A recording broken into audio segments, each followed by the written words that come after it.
Дэлхийн монголчуудын хэмжээл радио 88.3 дэлхийн дээр сувга тааруулан сонсож байгаа эрхэм танд өдрийн мэндийг хүргэе. Улаанбаатар хотод 14 цаг 12 минут болсон байна. Радиогийн 2 дугаар студиэс хөтлөгч Мөгийн хөтлөгч цэцэг найруулагч Гамбалтын янгараа нар дэлхийд нөгөө тал нэвтрүүлгийг хөрөх гэж байна. Үдийн хоолтойгоо бүх юм хойлоод идсэн. Үнэ. За, нэвтрүүлгийн хамтран ажиллагчаар Балуураас ирчүүл хэсвэрэтээр Maya брэндийн электролитос хамтран ажиллана. За мөн уламжлалт даруй 5 талах хэмиг орчин үеийн технологиор үйлдвэрлэх хэсвэрэтээр Дармон хамтран ажиллана. За ингээд нөгөө тал нэвтрүүлэг 7 хоног болгоны лав гарагт хаадын булан гэдэг булангаар хүргэдэг. За ингээд бид нэг хэсэг орчин цагийн хаадуудын тухай ярьж ирсэн бол одоо түүхэнд хамгийн итгээд өвөрмөц эсвэл одоо юу гэдэм бэ? За ер нь ихэнхдээ л муугаар бичигдсэн ийм хаадын ямар амар хаад байсан. Яаж тэр цаг үед төрчөөгүй юм. Тэ? Тэгэхээр энэ тухай ярьж байгаа. Тэгээд өнөөдөр бид Румын улсын Валах мужийн ван одоо тэр мужийн захирагч гэсэн үг юм уу да? Валах мужийн ван 3 дугаар Влад Цепеш гэж хүний тухай ярина. За, Влад Цепеш гэхэр хүмүүс сайн мэдгүй байж магадгүй. Гэхдээ Трансильванд байдаг цайзны эзэн гэхэр айгүй сайн мэднэ. За, Хотел Трансильвания гэж алдартай хөгждөг юм байна. Тий. За, 3 дугаар Влад Цепеш буюу зарим түүхийг сурвалжид дурдсанаар бол Влад Басараб гэдэг энэ хүн Румыны Валах мужийн захирагч 2 дугаар Влад Цепешийн 3 дахь хүү юм байна. За тэгээд энэ аав нь гээд байгаа 2 дугаар Влад Цепеш болохоор Луугийн одонгийн нийгэмлэг гэх юм Христийн шашны баатарлаг нийгэмлэгийн гишүүн байж л тээ. За тэгээд Луугийн одонгийн нийгэмлэг гэдэг нь яад ингэ тэгэхээр энэ нийгэмлэгт байгаа энэ баатрууд нь хүзүүндээ Луугийн дүрстэй одон зүүдэг байсан юм байна. Тэгээд бамбан дээрээ алтаар ингэ товоолгоод хийсэн юм Луугийн дүрстэй байсан учраас хүмүүс түүнийг Дракул буюу Луу гэж нэрлэдэг байсан гинэ. За аавыг нь. Влад Цепеш хоёрыг. Тий. За хожим нь 2 дугаар Владын үе салгамжилсан хүүг нутгийнх нь Дракула гэж дууддаг болсон. За бидний мэддэг сайнаар орж ирж Дракула. Энэ нь юу гэсэн үг юм гэхээр нөө Дракулын хүү гэсэн утгатай юм байна. Аав нь бол Дракул. Тий, Дракула гэхээр Дракулын хүү гэсэн үг юм байна л да. Өөрөөр хэлбэл Луугийн хүү гэсэн үг байна шүү дээ. Ухаа энийг ч сонсож байгаа юм байна. Харин тий. Тэгээ 2 дугаар Влад хөрш зэрэгэлдээ Молдовын хаантай ингээ ураг барилдаад бэр булгасан бөгөөд 1413 онд хатна нь түүнд ийм 3 хүүг төрүүлж өгсөн нь 3 дугаар Влад юм байна. Тий, 1431 онд. Тий, 31 онд. Тэгээд ингэж байгаа юм байлээ. Луугийн дайчин 2 дугаар Влад ийм 3 сайхан хүүтэй болсон. Мэдээж 3 сайхан хүүтэй. За тэгсэн 15 дугаар зууны үе гэдэг бол ер нь Европ дахин үнэхээр самуунтай байсан. Тэгээ нөгөө манай юуны нус товчонд хилдэг шиг те орондоо орох завгүй олзлон булаалтаж тий гэдэг шиг ер нь 15 дугаар зуун Европ тийм байсан. Тэгээ дээрэс нь ер нь бол харанхуй зуун гэж үздэг. Энийг Библиэлд нэг хэсэгтээ бүр ингээд харанхуй ирэн гэж үздэг. Тий тэгэхээр яг энэ эрен үед одоо энэ ядж хахт энэ Влад 2 дугаар Владын захирж ирсэн газар нутаг бол их тийм үүмэний хөлд байдаг байсан юм байна. За энэ газар одоо 2 дугаар Владын газар нутаг юу дээ харьяалан суудаг газрын хой талд нь бол Христийн шашинтай Европ байгаа юм. За яг ингээ Европын аман дээр байгаа гэсэн үг. Тэгээд урд талд нь болохоор Исламын шашинд Османы эзэнт гүрэн буюу Турк одоогийн Турк. Осман ч амар хүчрхүү гэсэн. Тий харин тэгэнгүүт Османы эзэнт гүрэн буюу Исламын шашинтай дорн дахны одоо ийм том эзэнт гүрэн хойдолт нь Европ байгаа байхгүй яг энэ хоёрын зааг дээр тэгсэн юм хавчилагдаад байсан. Ер нь тийм. Би одоо хөлийн бүс нут гэх юм уу да. Ерөөсөө ингээд байсыгээл шашны мөргөлтөнд гарна. Тэр нь дандаа Валах муж руу ингэж хальж орж ирдэг. Тэгээ нэг нь Христийн шинтэй, нэг нь Исламын шинтэй. Тэгээ энэ хоёр хоорондоо ингээд үтэлцээд байдаг. Тэгээ бидний нутгаар дайраад идэг гэсэн. Тэгдэг. Тэгээд энэ Валах муж бол ерөөсөө ингээд хэрүүл тэмцэлт үргэлжил одоо өртөж идэг. Газар нутаг дээгүүр нь одоо юу гэдэм бэ? Исламын шашны тэр Османы эзэнт гүрний мөргөлдөөнд оролцсон цэргүүд ч явж ил байдаг. Христийн шашинтай Европын орны цэргүүд ч явж ил байдаг. Нэг ийм хөлийн цэргүүд дамжиж өнгөрдөг ийм галын цэг байж. Тэгээд 2 дугаар Влад ч өөрөө нөгөө Луугийн дайчин Үлэг-Баатар ийм хүн. За өөрөө нөхөр бол том айрамгүй ч гэсэндээ ер нь бол хөрс зэрэгэлдээ Османуудыг ерөн зүгээр байлгадаг. Шашнаасаа болоод тэгэл эвтэйхэн ингээд Османы эзэнт орны хил залгаа одоо юу гэдэг Владын нутагт хил залгаа ойрын хот тосгодыг бол хөөхөж шоглоод байдаг. Бас. Тий. Тэгсэн 13 настай байхад нь Османууд Европ руу давтлаад Валах Унгар, Славяны нэгдсэн армийг Варна голын ирэг дээр буцагч байгаа байхгүй. Тэрийг Дракулагийн аав хаасан юм байна өөрөө. За. Тэг яг тэр тулаанд өөрөө оролцсон юм байна л да. Тэгээ тэр хэрхэн Европын тэр хүчирхэг арим Османуудад будаа болж байгааг өөрөө харсан. Тэгээд тулааны дараа Османууд ингэсэн юм байна. Тулаан дуусны дараа дипломат уулзах зохион байгуулъя. Гэт за ингээд 2 дугаар Владыг Одоо гэдэг Дракул гэдэг ноён шүү дээ тий. Дракул ноёныг өрсөн юм байна. За одоо ингээ бүгдээрээ найрамдъя. Одоо гэдэг гэрээ байгуулад бие биендээ товтлохгүй байх ийм дипломат маягийн уулзалт зохиоё та ирээч гэд.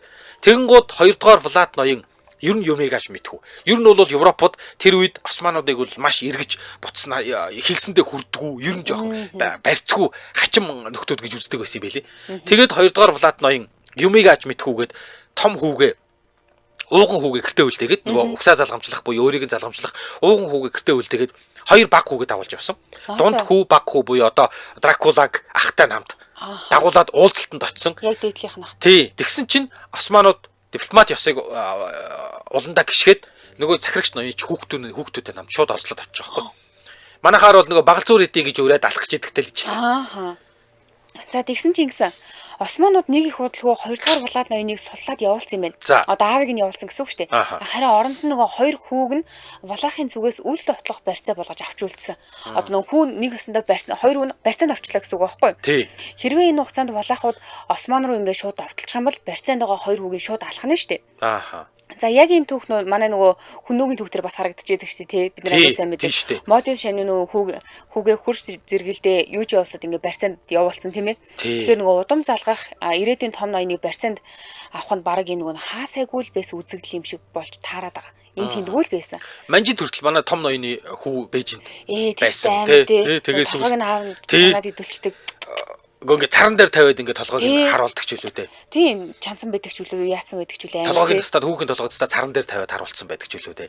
Тэр амар төв шүү. Тэгэхээр ер нь тэр үеийн одоо юунууд бол хаад бол эсрэг одоо юу гэдгийг дайсан өрсөлдөгчийнхөө хүүгийг барьцаалж аваад удам залгах. Тэг ялангуяа удам залгах хүүгийг барьцаалж аваад одоо тийч ингээд нэг юм барьцаад одоогоор бол баг ламбард юм хаашаа тий. Ламбард нь жаашаа. Хүүхдийг барьцаад. Ламбард хажууд нь хамаагүй инрэлтэй. Хүүхдийг барьцаад байгаа яагаад вэ? За тэгээд ингээд олсон хөө барьцаанд хөө хариу усад явах хугацаанд тэр 3 дугаар болоод олон түүний ах Радуу ийм сурвалжит айлын хүүхдүүд шиг идэж уудаг байсан гинэ. Ер нь бол айгүй дайчгүй. Османда байхдаа барьцаанд байхдаа. Тэгээ өмсөх зүүхээр өрөөсө дутаагүй харин ч бүр ингээд ийм багштай байсан. Тэгээ тэр багш нь энэ хоёрт юу заадаг вэ гэхээр гүн ухаан, шинжлэх ухаан болон дайны урлаг заадаг байсан. Тэгээ дээр нь хөвгүүдэд исламын шашны тухай боловсрол олохыг хичээдэг байсан юм байна л та. Ийм учраас хөвгүүд ямар ч байсан энэ харанхуй муухай гамтад бол ерөөсө болчоогүй өндөр боловсролтой ноёд болж өссөн. Гэхдээ османуудаас бас нөгөө нэг юм өрөвдөх сэтгэлгүй хамгийн харгас гэрцгий занг нь энэ үед сураад авсан байгаа байхгүй юу? Одоо энэ чинь османууд бол тест барьцгүй муухайгаад нь шүү дээ. Өөртөө хэрхэн төлөө юу л юу гэдэг нь тий. Худалчунд баг нөгөө нэг осман улсад ингээд баг дээд боловсрол эзэмссэн гэмээр ийм 2 хүү болж төлөвсөж байгаа. За 14 цаг 20 минут болсон байна. Хамтран ажиллагчаа танилцуулаад үргэлжлүүлнэ. Одоо яста хамгийн амар хэсгээр орно хэдүүлээ. Балга бүрээс ирчүүч хэсүүрэтээр Maya брендийн электролит ус хамтран ажиллаж байна.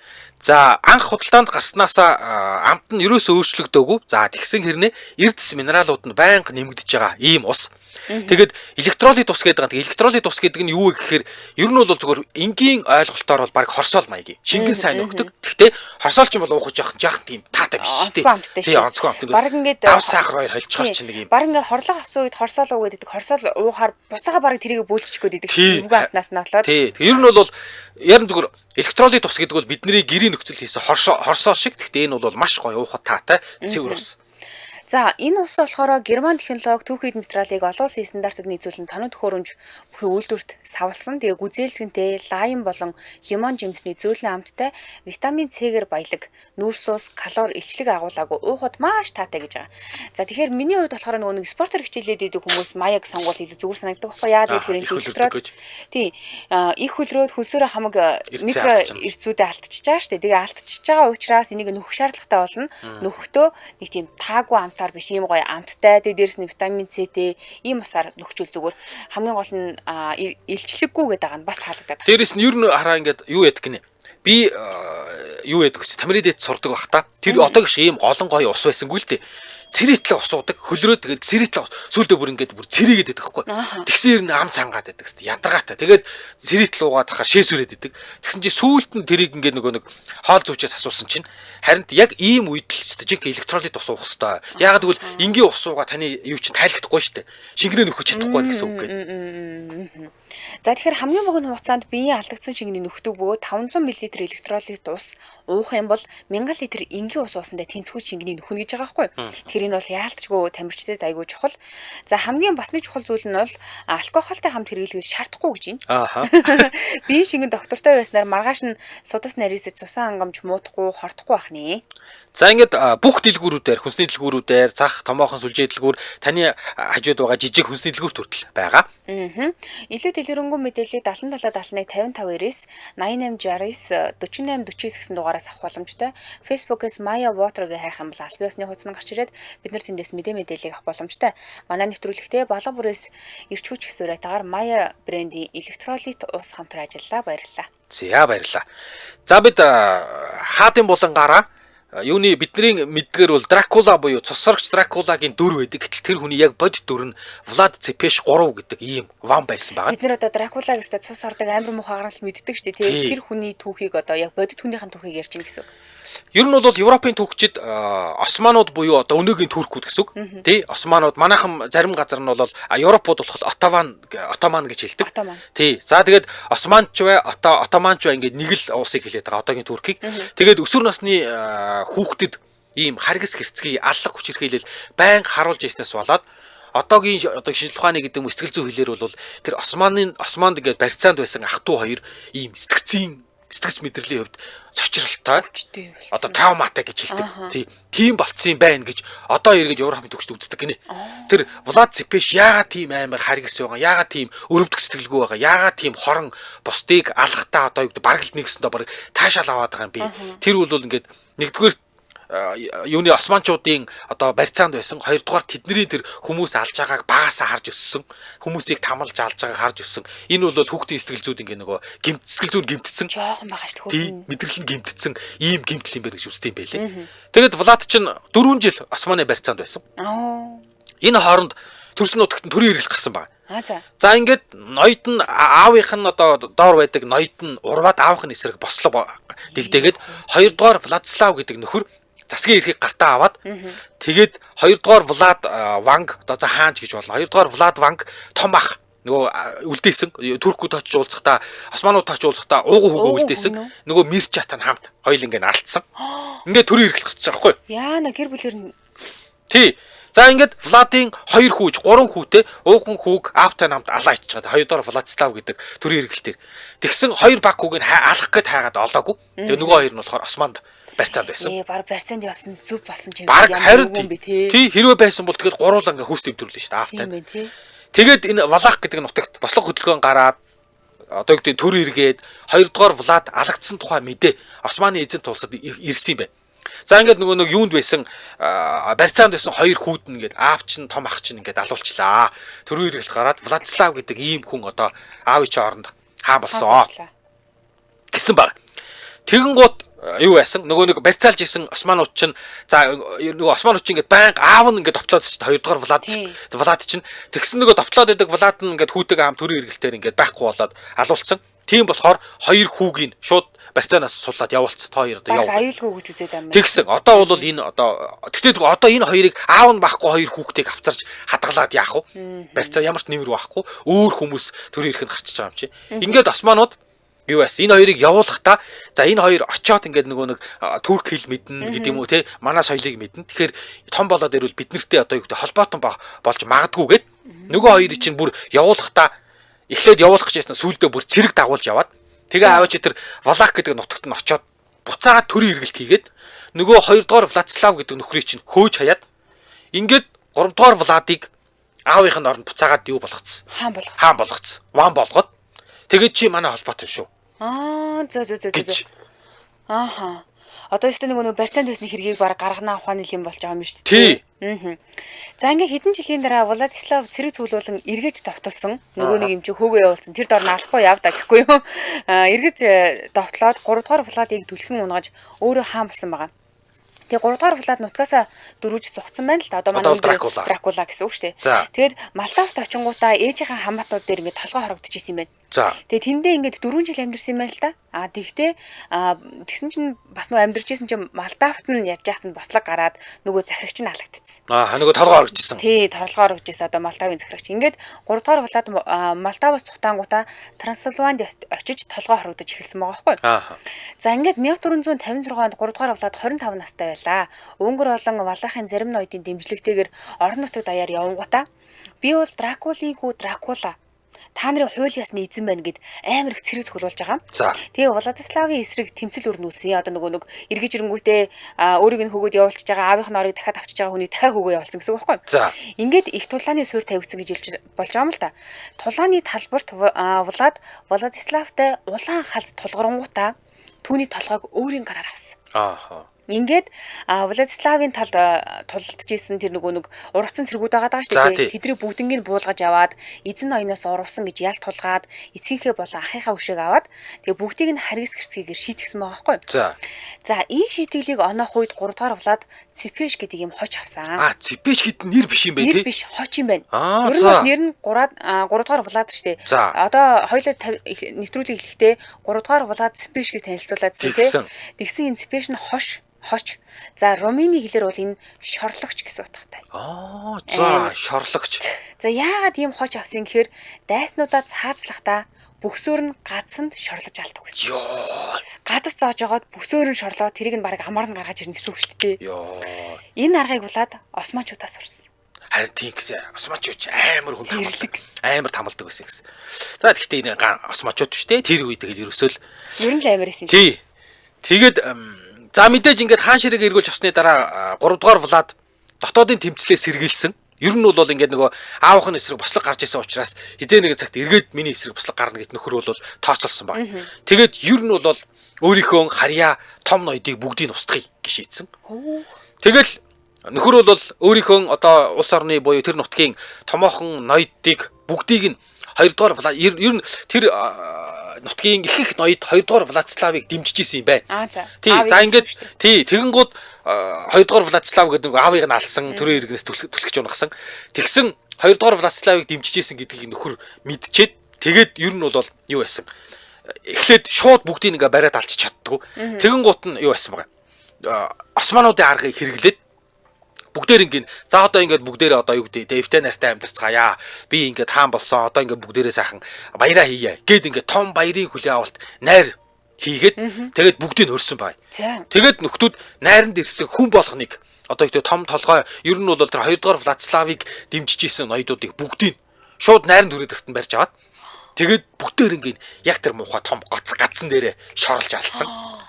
Тэгээд ер нь бол Валах мужид гэдэг аахгүй нөт 2 дугаар Владиславын хариуцдаг байсан. Валах мужид ер нь баг домог дээр бол 2 дугаар Владаас буюу Дракулагаас өөр том цолтой ноён үлдээгүй. Зүгээр бүгдээр хуу тэмтэрсэн. Хүйс тэмтэрсэн гэдэг юм байли. Тэгээ өөрөө бол ерөөсөл цорын гац баг Валахчуудын цорын гац өдөрдөгч болж үлдсэн бүх ноёдоо алсан гэдэг. Тэгээ зүгээр зарим түүхийг сурвалж дээр бол яг тэр 2 дугаар 3 дугаар Влад буюу Дракулаг хаан ширээн залрах үед өөрийнх нь засаг захиргаанд 500 мянган орчим харьяат иргэд байсан гэж үздэг юм байна. Тэгээд 6 жил одоо юу гэдгийг засаглах үедээ буюу 1456-аас 1462 оны хооронд шууд 3 дугаар Владын буюу Дракулагийн шууд даалгавраар 100 мянга илүү ийм албата өөрөө шууд алаад хороцсон. 5-1-ийг алцсан. Тэгсэн. Тэгэхээр ерөөсөө 500 мянга орчим хүнийх нь 100 мянга гэдэг чинь баг нийт хүн амынхаа 20%-ийг нь зургийг хүүс тэмдгээр талаа хийсэн байна. За ингээд мэдээж хүүхдүүд эмэгтэйчүүдээ хасахаар баг насанд хүрсэн эрчүүдийнхээ 50% буюу 2 эрэгтэй нэг тутмын нэгийг нь алдсан ийм амар өшөрхүү хэрцгий ийм хүн байсан гэж үздэг байгаа байхгүй. Османчууд энэ үг яагаад хийчихв? 100 мянган хүнээс 23 мянга орчим хүнийг одоо ингээд нэг 100 мянга орчим хүн алсан гэж байгаа шүү дээ өөрийнхөө харьяат иргэдээс. За тэндээсээ баг 23 мянга орчим хүнийг өөрийнхөө хамгийн дуртай аргаар буюу нөгөө гацсан дээр шорж алдаг. Тэгээд энэ нь ингээд домог шиг тараад идэм байна. Дайснууд нь ч тэр ер нь өөрийнх нь харьяат ноёдон ч тэр ерөөсөө ингээд тэг 3 дугаар Владд амар тамалж алдаг. Тэгээ ингэж алхтаа ингэж алдаг. Тэр алуулж байгаа хүн нь ингэж уйлж ойрлж тарчилж ингэж үхдэг гэд. Тэгэл ингээд домог шиг тарцсан. Тэгээ бүгдээрээ айдаг. За ингээд 3 дугаар Владыг ийм харгас хэрцгий ноён болчоор нөгөө османууд нь хүртэл түүнээс айж эхэлж байгаа байхгүй юу? Нөгөө тижээсэн мөрөө тэр эвдэнэ гэдэг штэ тий. Тэгээд нутаг руугаа дураараа орж ирэхээ огт болсон байгаа юм байна. Одоо нөгөө Владын эзэмшил нутаг биш тий. Тэглүүн ингээд юм л болоод османчууд дайрж орж ирээд ингээд эзлээ төрөмгөлээд идэг байсан. Айсандаа олоод ингээ болсон. Тэгээ орж ирээд баригдчих юм бол гэртээ байгаа хаан ч айгүй том давуу талтай штэ. За ер нь бол ингээд хэрвээ газар нутаг дээр нь османчууд ороод ирэх юм бол тэднийг алах айгүй олон шалтгаан байгаа. За жишээлбэл нэгдүгээрт та нар өөртөө хил зурчиж орж ирсэн. Мэдээж. Тий ингэнгүүтээ барьж аваад цаацалчихна. За эсвэл өөрөөр хоёрдугаарх нь та нар намайг хүүхэд ахаас минь хойш барьцаанд байлгасан шүү дээ. Та нар намайг ингэж амар тамалсан шүү дээ. Гэж хэлээд аваш орлож штэ. Тэгэхээр ингээд ер нь бол энээс найгаад османчууд хүртэл газар нутг руу нь ордггүйсэн байгаа. За тэгээ хамгийн амар сонирн байгаа нь ийм улс орны айдас хүйцтэй юм харгас хэрцгий аргаар удирдаад штэ тийм ээ. За. Тэгээд энэ Европын христийн ертөнц одоо маш их таашааж үзчихсэн гинэ яг энэ харгас байгааг нь. За. Гэхдээ ингэж таашааж байгаа нь бас учир шалтгаантай л да. Нөгөө нэг Валахид харгас хэрцгий нөгөө удирдахч байгаа нь одоо ийм Европын Европ ТV-ийн зүүн хэсгийг одоо нөгөө османчуудаас хамгаалж ийн л та. Тийш. Тийм учраас за энд ер нь нэг ийм чанга гар байгаа нь биднэрт айгүй зүгээр байна да. Айгүй таашаалтай байсан байгаа. Ер нь бол найдвартай хамгаалж ийн гэсэн үг л. Тийм бай. Одоо энэ чинь нөгөө нэг яг ингээд юу нэг газар зүйн үед болохоор ингээд нөгөө дамжиж өнгөрөх цэг болчиход байгаа шүү дээ. Европ Османы эзэнт гүрэн хоёрын голд байгаа шүү дээ. Тийм голд байгаа. Тэгэхээр энэ голд байгаагаас нь айгаад нөгөө османчуудын дайрж орж ирэхгүй. Тийм учраас нөгөө талд нь байгаа энэ зүүн Европынх юм бол айгүй сайн хамгаалалттай болчихж байгаа. Өөрөөр хэлбэл баг манай хамгаалагч гэж үзээд байгаа маа шин. За бүр Роми 2 дугаар пап 2 дугаар П гэж ийм хүн байсан. За энэ 3 дугаар Валад спешиг буюу одоо Дракулаг шүтгэн биширдэг байсан. За бүр ингэж хүндэлдэг байгаагаа илэрхийлсэн гэж бодохоор бүр энэ амар айдас үзтэй байгаа тий. За 3 дугаар Валад Дракула нь улс орноо айдас үзээр барьж ирсэн хурц зэрэгэлдээ Европын улс орнуудын хаад эцэд түүнтэй ингэж найрамдах гад тэгээ цэргийн хэлхээ холбоо тогтоохоос бүр өөр аргууд хүртэл оруулж исэн юм амир хосгүй харгас хэрцгий гэдээрээ алдаршиж эхэлж байгаа. Тэгээд энэ 3 дугаар Влад буюу Дракулаг манайхан бол Дракула гүн гэдэг тий. Дракулаг ер нь бол нэг ийм авиртай хүн байсан гэж байна. За ямар нэгэн шалтгаан гарвал зүгээрт өчиггүй тамалдаг. Амар тамлна. Тэгж байгаа нөгөө шоролж ална. Ер нь шоролж алахтай айгу дуртай. Амар таатай байсан юм шиг тий. Тэгээд нөхөр бол зүгээр бага насны хүүхэд тоодгүй. Зүгээргээд цаацлахаа болоо зүгээр шууд цаацлаг л алуулцдаг. Тий. Тэгээд энэ нь ингээд өөрөө ингээд томог шиг ингээд бараг энэ бол бараг хүн биш юм байна. Хүүхдээс одоо хүүхдийг хүүхэд гэхгүй шууд алцдаг. Эмэгтэй хүний эмэгтэй өнгөлгөө алцдаг. За тэгээд ирчүүдийг бол алхахтаа нэлээд тийм тамалж аимшигт эрүүл шүүлтэнд оруулж ингэж юу алдаг байсан. Гэхдээ энэ яг 15 16 дугаар зуун бүр айгүй бүдүүлэг байсан. Тэгээ одоо кинон дээрээс харахаар хүмүүс зүгээр ингээд нөгөө цаацлах гад гаргаад ирсэн байгаа хүмүүсийг ингээд цаацаал тэгээд цаацаал гэж ингээд бүр тэрийг харж цаацлуулж байгааг нь харахтаа амар баяр баясгалтай байдаг. Тэгээд энээсээ болоод ер нь бол ингээд харьяат албатан ч гэсэн өөрсдөө Дракулагаас буюу 3 дугаар Владаас үхтлээ айдаг байсан. Тий. Тэгээд хурж орны хаад нь хүртэл ерөнхийдөө ингээд айдаг. Тэгээ ер нь ийм харгас хэрцгий ийм дарангуулагч одоогийн хэлээр бол ийм дарангуулагч ийм хаан. Тэгээ ер нь бол хурш орнууд нь ч ер нь жоохон айдаг бэргдэг байж. Ямар санда Османы эзэнт хүрэн ийшээ дайрж орж ирэхгүй байх гэдээ бодохоор тэгээ ер нь нэг ийм сонин ингээд домог нь төрүүлж хүмүүстээр яваад айлгцсан шүү. Тэгээд Дракула бол Европ дахны хувьд Османы эзэнт хүрэндээ их тайнд чухал холбоотон хамтрагч байсан. Тэгээ ер нь бол ийм домог байдаг гинэ. Османы эзэнт гүрний 2 дугаар Мехмед султан буюу 2 дугаар Мехмед хаан өөрөө бол үнэхээр аимшиггүй зоригтой бас л харгас хэрцгий хүн байсан. Тэгсэн ирнэ хинээс жирэгдэг байсан. 3 дугаар Владаас Дракулагаас жирэгдэг байсан. Энд чи ийм болоход хүмүүжүүлсэн хүн нь өөрөө айна гэдэг чинь ер нь бол шавьяасаа багш нь айж ийна л гэсэн үг шүү дээ. Тий. Тэгээд Дракула бол ингэдэг байсан гэдэг. Ерөөс ингээд хүмүүсийг хамгийн алах дуртай арга нь бол тэр шоролж алах. За дараа нь ингээд дөрвөн мөчийг тасддаг, толгойг тасддаг. Эсвэл шууд амьдаар нь гал руу авч шатаачдаг. Тэгээд хамгийн сонин нь одоо за нэг хүн ингээд гимт хэрэг хийгээд ч юм уу одоо ингээд хааны эсрэг янз бүрийн яриа дургуг нь хүргээд гимт үйлдэл нотлогдлоо. Тэгэнгүүт шууд бүхэл бүтэн гэр бүлээр нь шууд ингээд за гэр бүлээр нь цаазал эднийг алгуулга гэж цаазалдаг байсан. Тэгээд ер нь нэг юм энэ цаазлах арга барил энэ тамлалтаас нь болоод ер нь нэг тийм цэргийн хүчээс нь гэхээсээ илүү энэ нэг юм домог шиг ярианаас нь болоод хүмүүс маш их айдаг байсан. Тэгээд нэг удаа Османы эзэнт гүрнээс илч ирсэн юм байна. Илч ирээд ингээ нөгөө нэг хааны өмнө мөхийгээд бихийгээд мехийгээд ингээд Мэдлэгтэй малгайгаа аваагүй юм байна л да. Тэгэн гууд чи намайг хүндэлсэнгүй, чи 3 дугаар Влад Дракула хүндэлсэнгүй гэд нөгөө хоёр элчий чинь наад малгайгаа чи ингээд нөгөө толгооноос салдгүй юм бол би бүр салахгүй болгоодгүй гэд малгайг нь гадна талаас нь толгойтой хатцсан. Хатаасаар хатаад тэгээд нөгөө элчийг халаацсан баг. Ямар амар юм бэ? Тэгээд ийм одоо юу гэдэг ийм амар харгас хүн байсан. Тэгээд хамгийн итгээд гэдэг юм уу бүр одоо бол бар цочирдмаар юм нь болохоор ингээд дайн тулаан болоод ингээд амар олон тулааны дараа яг ингээд нөгөө зогцсон мөксө цэвэрлээг ингээд нилийсэн цус нүж ингээд тасарсан бие өгсөн хүмүүс тэрэн донд хоол иддэг гэсэн. Одоо хоол идэх. Тэгээ хоол иддэг. Эсвэл ингээд хүмүүсийг ингээд яргалаад ингээд амар яргалчаад бүр ингээд зарим нь бүр ингээд үхээгүй ингээд ам тавьж чадаагүй орилол, уйлаал, гаслаал тэгж яхад тэгээ тэрийг харж ингэж хоол иддэг. Хоол бэлд гэж байгаа хоол бэлдүүлдэг.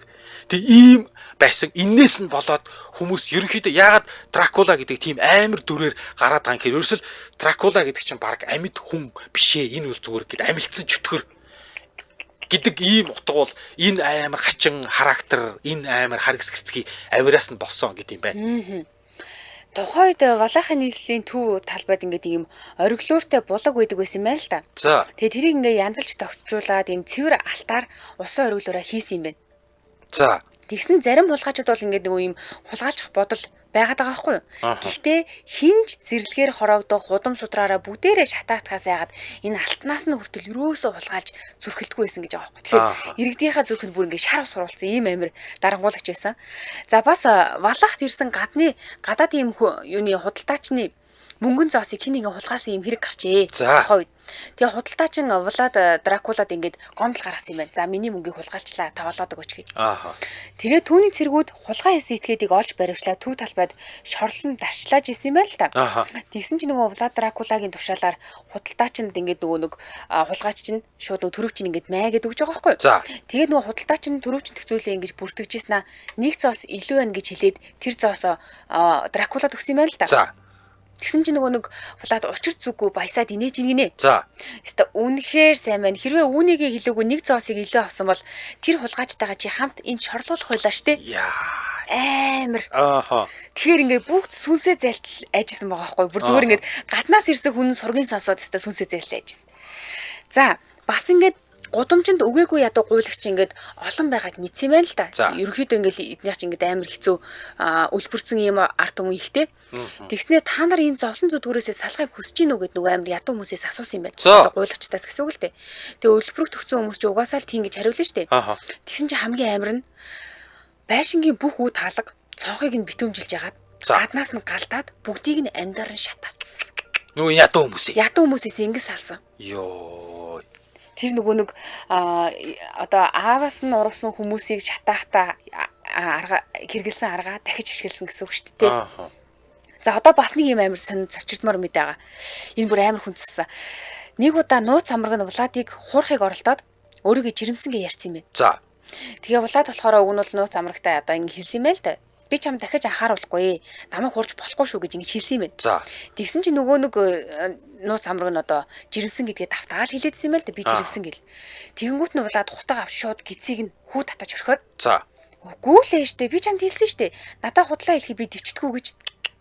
Йоо. Ингэж амар хүнийг тамалдаг ийм галзуурсан юм шиг хаамсан байгаа байхгүй. За 14 цаг 40 минут болж байна. Уламжлалт дарвуу тав талах хэмээг орчин үеийн технологиор үйлдвэрлэвэ гэсэн үрэтээр Дармон хамтран ажиллаж байна. За Дармон болохоор Жацарган жимсний хатаасан шахтас, за чихэр өвсний ханд, хуурай ханд, үзэм, рууда, жүрүр, уламжлалт дарвуу тав гэд талах хэмээг орчин үеийн технологиор үйлдвэрлэсэн. Тэгээ одоо бол тан ч нэг юм нунтаг тэгээ ингээд уудаг бол энэ бол зүгээр л яг орчин үеийн Европ юм тий. Тийм ер нь бол тий шахмал шууд бид нөгөө таблеткаар наавал хэрэгжилдэг шүү дээ тий тэр шиг гэсэн. За Дармон бол бидний нөгөө ковид туссан байхад бол өстой үнэхээр авруул болж исэн юм шүү дээ яг үүндээ. Одоо Дармон гэдгийг сонсохоор л ерөөсөө шууд ковид 19 санаа төрөөд.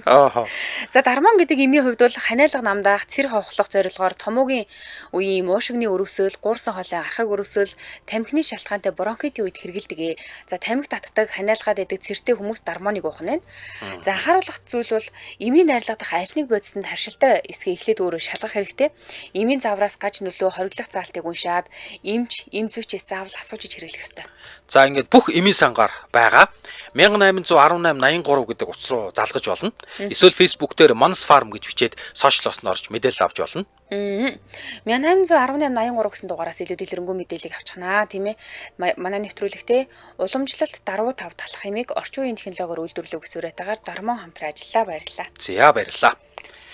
За бид Дракула одоо орчин цагийн кино уран зохиолын том дүр болсон Дракулагийн яг бодит дүр болох Влад Цепеш 3 дугаар Влад Цепеш гэдэг ийм хааны тухай вангийн тухай ярьж байна. За 3 дугаар Влад Цепеш 1461 онд Османы султаанд татвар өгөхөөс татгалзжээ. Би татвар өгөхгүй. Хүүдээ. За тэгсэн энийг сонссон одоо ер нь бол дахиад Османы эзэнт гүрний 2 дугаар Мехмед гэдэг чинь бас тогшин хэрцгийгээрээ алдартай том хаан байсан. Тэгсэн 2 дугаар Мехмед Валахи руу цэрэг илгээсэн ба. За тэгээд одоо энэ ер нь бол наад нөхрөө энэ бидэрт татвар өгөхгүй бол буулгаад иргээд. За ингэсэн урдаас нь 3 дугаар Валад бас цэрэг цуглуулад ингээд тосож байлцсан. За ингээд яг энэ тулаанд бол 3 дугаар Валад ялсан. Тэгээд тулааны үеэр олзлогдсон Осман цэргүүдийг бүгдийг аваачаад гацлаад нөгөө шорлоод алдсан. Тэгээд энэ нь дахиад нөгөө Османы цэрэг рүү очиод цэргүүдийн зүрхэнд шар усруулаад айгаад тулгаас айгаад. Нөгөө цэргүүд нь айгаад байдаг. Тэгээд 2 дугаар Мехмед султан бүр сүулдэ бүр юу яасан? Дахиж тулдаг бүр цэргүүдийнхээ өшөөгч авахгүйгүй ялагдсан. Тэгээд тэр том Османы эзэнт гүрний том султан буюу 2 дугаар Мехмед чинь буцаад заавал ялах ёстой шүү дээ. Одоо нэг хааны нэр төр. Тэгсэн чинь дахиж тулдаагүй. Ер нь бол айцсан. Тэр цэргүүд нь өөрөө ингэж аваачаад тэр хинээс айгаад 3 дугаар Владаас айгаад исэн. Тэгээд түүхэн ихсэр зарим сурвалж зурцснаар бол 1462 онд 3 дугаар Влад Унгруудад олзлогдсон баг. За. Тэгээд яаж яваад Унгрууд олзлогдсон нь бол мэддэхгүй. За ямар ч байсан Унгруудад олзлогдоод Унгрын шоронд 4 жил хоригдсон баг. Энээс хойш. Тэгээд Унгрын хаан Матиас Корвинус гэдэг хүн 4 жил шоронд хорж яснаа 3 дугаар Владыг шоронгоос суллаад бүр өөрийнхөө хамаатны бүсгүй Илоно Силад гэдэг ийм бүсгүйг ихнэр болгож өгсөн байгаа. Холбоотон болгоод. Яана хамаатна ийм амар харгас өгч. Тэгээд бас ингээм Унгрын нэг ийм багахан хэмжээний айрам удирдуулаад за ингээд Влад Цепеш 1476 онд Унгрын талд ороод Османчуудтай дахиж тулалдаад тэр тулааныхаа үеэр яг дайны талбарт нас орсон. За домогт өгүүлснээр ингэдгээ Влад тулааны үеэр сэлмээ эргүүлж өөрлөнд дотуулсан 5 Осман ирийн толгойг ингээд ажиггүй завчаад байсан юм байл та. За ингэсэн чинь Валахын нар түүнийг Осман хүнтэй андууран гутаа тал бүрээс нь бүсэлж жадалж алсан гэдэг. Өөрийнхөө цэргүүдэд алагдцсан. За. Амар. Тэгэд Валахын нар түүнийг алсныхаа дараа л Влад Цепеш байсныг ингээд мэдээд маш их харамссан гэж байгаа байхгүй. Ийм үний төлөө харамссан гэхээр бас амар сонио. Гэхдээ ингээд толгойг нь даслаад муутахгүй тулд зөгийн баланд хийнгүүтээ Османы султаанд илгээсэн баг. За. Айгуу зөө. Тэгээ эндээс харахад Валахи дайчдын зарим нь болохоор угаасаа нэг худалдагдсан байсан урагш нар байх өндөр магадaltaй байгааз. Тэгэхээр хааныгаа бүсэлж байгаа тал талаас нь жадлаад алчж байна гэдэг чинь ер нь бол энд нүүн урагчдын гар хөл байсан гэж хэлж болохоор байгаа байхгүй. Тийм тэгэнгүүтээ одоо харамсан гашуудсан ч гэж сайн нэмэрэд.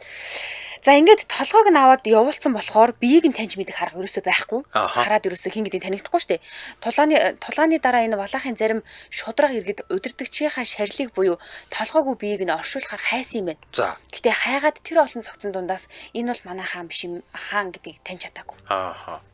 Тэгээд за ингээд тэр Дракула гүнгийн түүхүүл ингээд өндөрлж байгаа. Тэгсэн мэдээж Дракула гүн бол одоо юу гэдгийг зарим утгаараа баатар байсан, нөгөө утгаараа үнэхээр харгас одоо юу гэдгийг дарангуулагч байсан гэдэг юм уу, эсвэл үнэхээр харгас баг амилсан чөтгөр маягийн ийм харгас муухай хүн байсан. Тэгээд дэлхийн түүхэнд бол ийм одоо харгас хаад бол өчнөөнөөр байгаа. Тэг өчнөө олноороо байгаа. Тэгсэн яагаад энэ хүн ингээд нэг юм тэр чинь ингээд том хэмжээний хаанч бишээ тэр чинь жижигвтэрл нэг улсын одоо юу гэдэг ван гэсэн үг.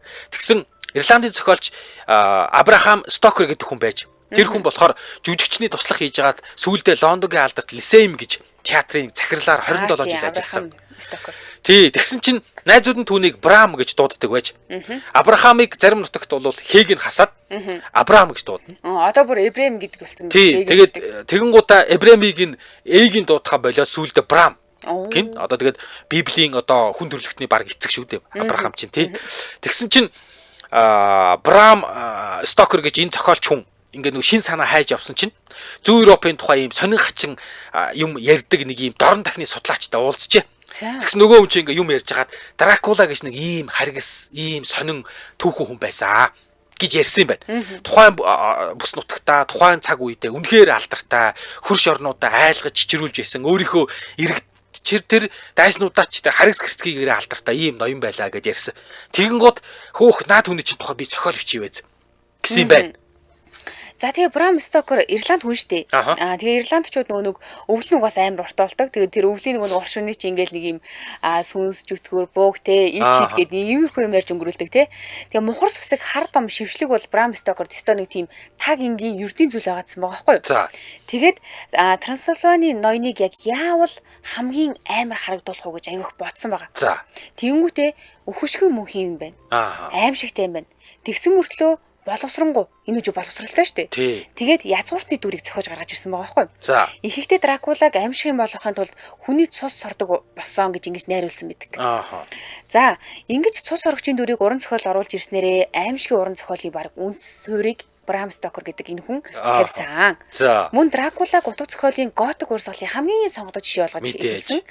Ямар ч өөс хөвгөр роман гэж энэ романыг бүр үнэлдэг юм байна.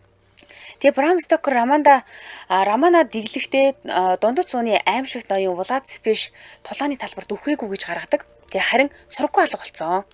Тэгээд бидний дунд одоо хүртэл байгаа. Нөмөх настай гэдэг ааш шүү дээ. Нөмөх хийгээд байгаа шүү дээ. Ингэж дүрслээ сүүлдээ бүр нөгөө Лондонд ирсэн гэж хүртэл биччихсэн байна шүү дээ.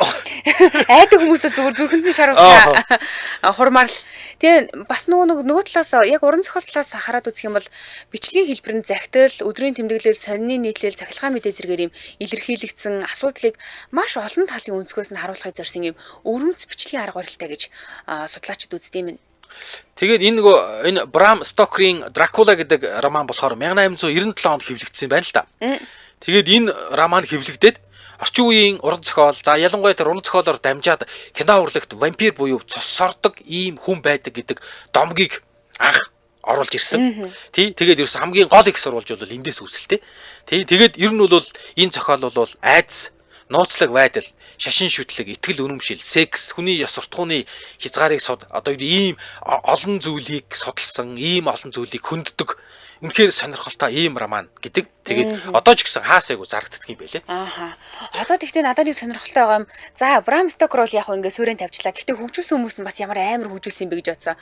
Одоо эдгээр чинь өнөө сармис идэхээрээ тийм шүү дээ. Тэгэл улам хөгжөөл явна шүү дээ. Тэгээд наранд гарахаараа болтгоо дандаа шөнөөр явдаг л гин сайн. Тэгэл хүн чон мон гэл айгүйх баяжих яг суурийг нь Брам Стокер л тавьсан. Тэгж Дракула гэж ийм хүн ингэж явж яснаа хамгийн сүүлдээ Хотел Трансильвани ингээ эргүүлсэн те. Одоо ийм сөрөг утгыг нь нэг юм энгийн хөөхөн хайралмаар охинтой хайртай нэг юм аав болгоод ер нь бол нэг тийм арай өөр өнцгөөс харагдах тийм дүр болгож гаргаж тийм цус сорогч гэдэг чинь тийм аимшигын дүр биш гэдгийг Хотел Трансильвани гэж хүүхэлдэйн кино гаргацсан. Тэгсэн.